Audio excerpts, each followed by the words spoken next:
Hello everyone, you are watching S4 Shamsi Tech YouTube channel. In this video, we are going to talk about Midea Air Conditioner EL and OC codes. Let's understand what's really going on. Instead of randomly replacing parts, always start with a proper diagnosis to find the real fault. First, carefully inspect both the indoor and outdoor units for any visible damage, loose wiring, or poor electrical connections. Now connect the manifold gauges and check the refrigerant pressure.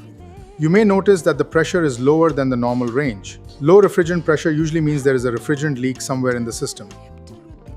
All refrigerant pipes, joints, and connections until you locate the exact leak point.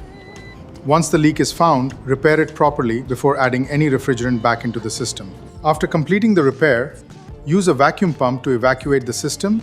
Now recharge the system with the correct type of refrigerant and the exact amount recommended by the manufacturer. Finally, restart the air conditioner. The EL and OC error codes should now be cleared, and the system will start cooling normally again.